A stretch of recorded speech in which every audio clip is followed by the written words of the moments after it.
Fundamental Accounting 2 ወይም Principle of Accounting 2 Chapter 2 Plant Asset, Natural Resource and Intangible Asset ነው። Accounting Practice for Plant Asset, Accounting Practice for Natural Resource, Accounting for Practice for Intangible Asset ነው የምናየው። ለዚህ ቻናል አዲስ የሆናችሁ ቤተሰቦች ሰብስክራይብ በማድረግ አዳዲስ የአካውንቲንግ ኤንድ ፋይናንስ ኮርሶች ቶሎ እንዲደርሳችሁ ማድረግ ትችላላችሁ።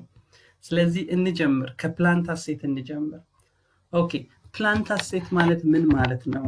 ወይም ፊክስድ አሴት ማለት ምን ማለት ነው? ወይም ደግሞ ፒፒኢ እንለዋለን፣ ፕሮፐርቲ ፕላንት ኤንድ ኢኩዊፕመንት የምንለው ምን ማለት ነው ስንል እነዚህን እዚህ ጋር የተዘረዘሩትን ካራክተሪስቲክሶች የሚያሟላ ሪሶርስ ነው ፕላንት አሴት የምንለው። የመጀመሪያው ማንኛውም ሪሶርስ ፕላንት አሴት ለመባል ፊዚካል ሰብስታንስ ያስፈልገዋል። ዲፋይንድ የሆነ ሳይዝ፣ ዲፋይንድ የሆነ ሼፕ ያለው ቦታ የሚይዝ እና ሊታይ ሊዳሰስ የሚችል ፊዚካል ሰብስታንስ ያስፈልገዋል። የመጀመሪያው ካራክተሪስቲክስ ይሄ ነው። ሁለተኛው ማንኛውም ሪሶርስ ፕላንት አሴት ለመባል it is expected to use in the operation, not for sale. ያንን ፕላንት አሴት የምንይዘው ለመጠቀም ዩዝድ ለማድረግ ነው እንጂ ለመሸጥ አይደለም። ለመሸጥ ለምሳሌ ገዝተን የምንሸጠው ከሆነ ኢንቨንተሪ ይሆናል። ነገር ግን ፕላንት አሴት ለማለት ገዝተን የምንጠቀመው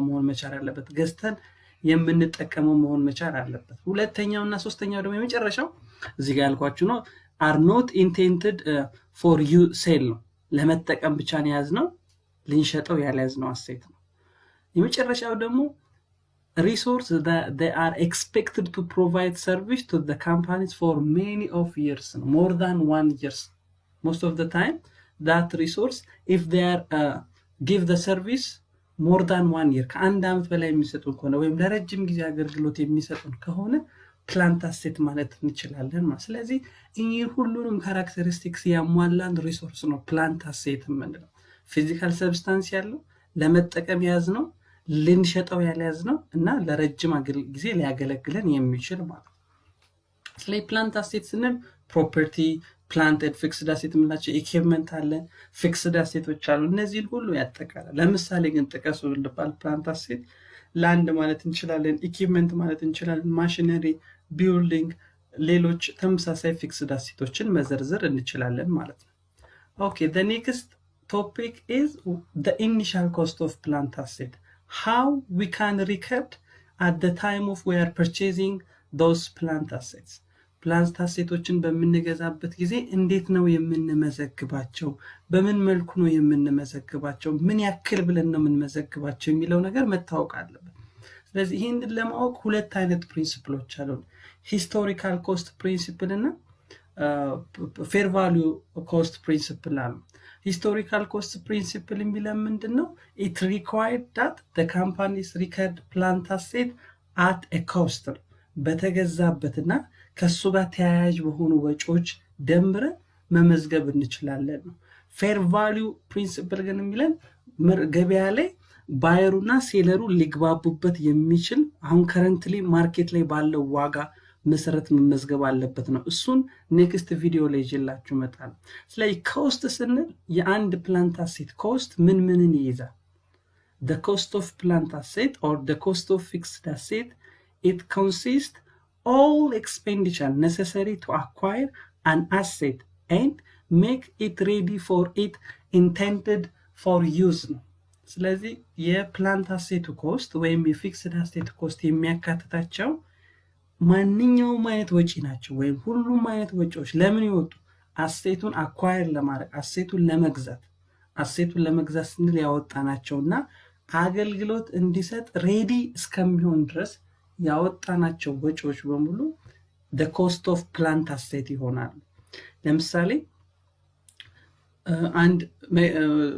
ቢልዲንግ ብንገዛ ቢልዲንግ ኮስቱን እንከፍላለን፣ የደላላ ወሬ ኮሚሽን እንከፍላለን፣ የተለያዩ ታክስ እንከፍላለን፣ ለገቨርንመንት የምንከፍለው የስም ማዘዋወሪያ or something እንከፍላለን። ስለዚህ እኚህ ሁሉ ወጪዎች ተደምረው ነው ኮስት ኦፍ ቢልዲንግ የሚሆኑት።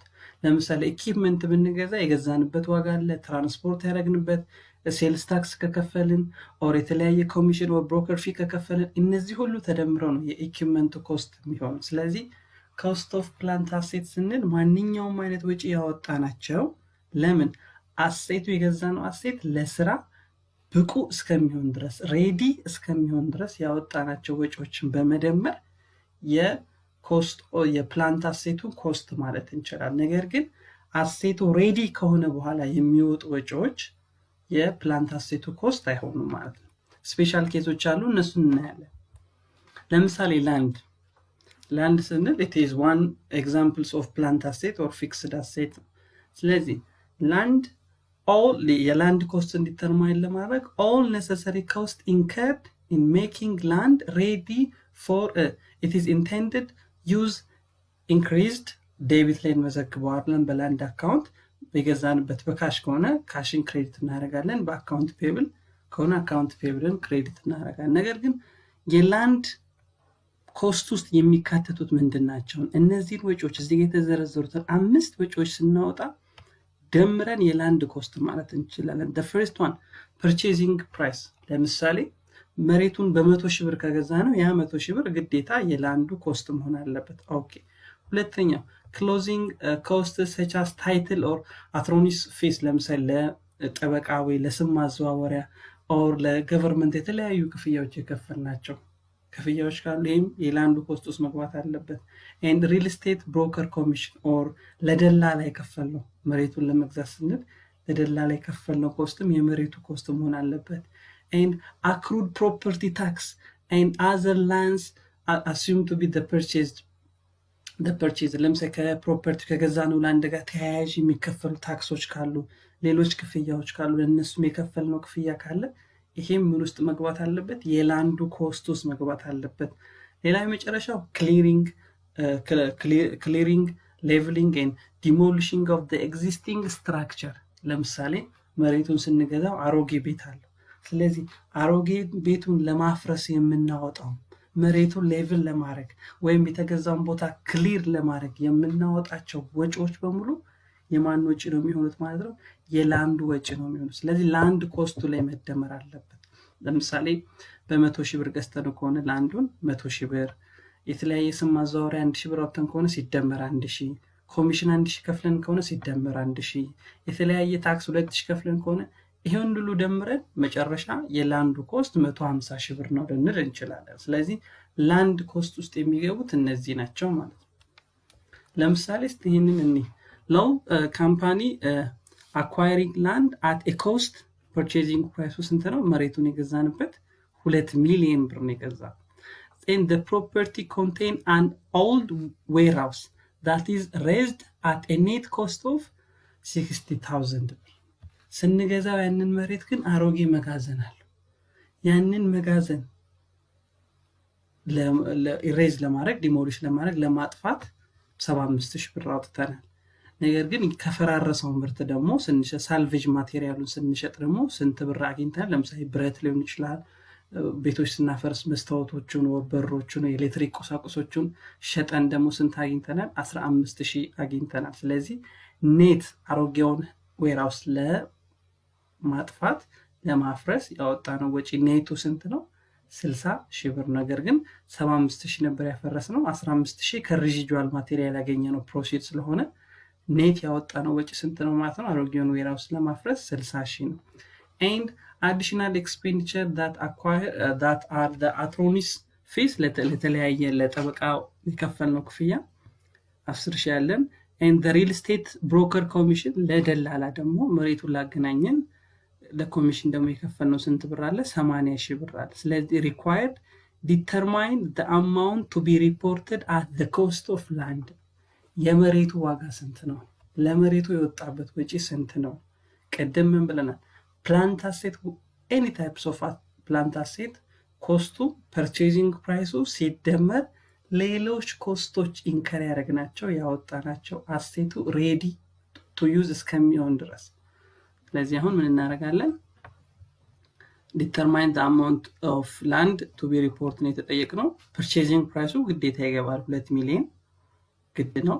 and removal cost of the old warehouse አሮጌውን ቢልዲንግ ለማጥፋት በኔት 75,000 ነበር፣ 15,000 አግኝተናል። ስለዚህ ኔት ያወጣ ነው ስንት ነው?